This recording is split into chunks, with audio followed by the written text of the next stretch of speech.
I'm talking to Ian Brody from Griggling Games, and we are here at Chitag 2014. Ian, can you show me what you brought along here to Chitag? Sure. Well, we're standing in front of Quartermaster General, which is all of World War II in 90 minutes. It's a card-driven war game, very, very straight, simple, a little simpler than Axis and Allies. There's no dice. Every country has a unique deck of cards, every power, I should say. Different size decks, the different distribution of the basic cards. Like, so the Soviet Union can build armies all day. The United Kingdom has a lot of naval power. The United States has a lot of cards to help the Soviet Union and the United Kingdom, etc.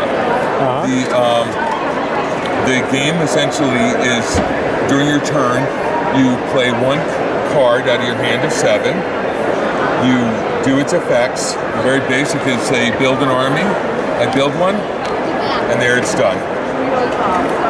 Then you check supply, which is sort of the name of the game. Any pieces out of supply, of your pieces out of supply, are removed. You collect victory points, 2 points per starred space. Then you discard as many cards from your hand as you like, and you draw up to 7, knowing that you will never be able to get the cards back from your discard pile. But within the 20 rounds of play, you expect to see every card in your deck. Okay. You win and lose as a team. When played strictly by the rules, there's limited information between the teammates, so that there's no quarterbacking allowed. The decks are the size of the deck reflects the overall resources of the country, the composition, their general capabilities. Oh, really? So each deck is quite different. Yes, and so there are players who will show up to the game. And they'll see first, and they'll say, awesome, no one's here, I want to be Italy, because even though it's not the most powerful country, it has a different play style.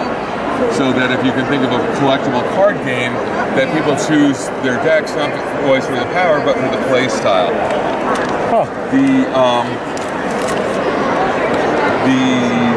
What other mechanics? There's a couple other ways to win than just straight victory points.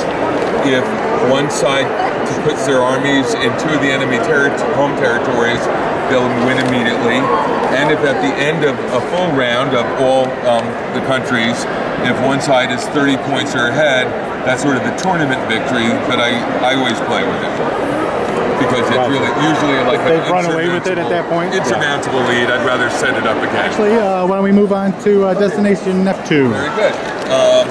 Destination Neptune is an optimistic view of the next 100 years in space. Players play a multinational, or I'm just sort of setting up and sort of showing how it would be properly set up after last folks were looking at it. It's a science-based game. It's no space pirates, no aliens, and it is sort of race, as people are competing to be the first people to get to factories or colonies. Let me just take these off because they really shouldn't be there right now. All the construction teams start on Earth. The players will do research. They'll build bases, factories, colonies. The factories and the colonies are the majority of the victory points. You can also win because you get fame, or I should say you get victory points. And unlike a lot of Euro-style game, there's heavy-duty player interaction. Oh, is there? So when you develop a technology, other players have to pay you to get it. When you do research, other players have to pay you for your research. So that there's definitely none of this like, are you having fun? I'm having fun too, while you look up from a group solitaire game.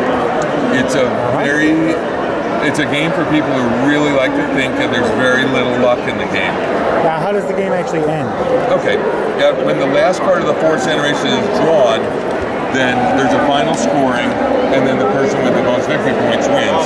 After each generation, there's a scoring round, so that pacing of the game very often becomes very critical right before scoring, because you want to talk to the people, other people, to say, if I do this, will you do that type of thing, so you can sort of figure out when you want the scoring to occur. Of course, there's no enforceability, in game to deals, but of course, That's Right. like many things. So that's Destination Jupiter. I hear you have a new game that debuted today, actually. Santa's Bag. Santa's Bag. Santa's Bag is a very different type of game. It's a game about making toys for girls and boys. It's good for the whole family. As 7 and up can be given the game without need necessary for the parents to play. My daughter's 7; she can read the rules and teach to her friends. Nice. But unlike a lot of children's games, it's not horrible for the adults to play. So that there's rarities to the parts. Okay, let me start again. So there's parts cards, there's toy cards, and there's kid cards. The parts are used to build the toys. The kids have niceness numbers, and the toys have trickiness numbers. So you get 2 storage space that you So here we have a toy, which is a tricky toy to make, a train set. And Winona, who is a medium nice child, so she's got a 2, and that's worth 3. Now you do not have to be able to read to play the game, because all the things are symbols, but what happens is the kids want to read because they want to see what's going on. The math is very simple. You only have to do it at the very end, and you can just do it with counting. But because of the drama, who's ahead and what's available, you find the kids constantly doing math, trying to remember, okay, you had 10 points before, we just added 5, now you've got 15, and it's all step.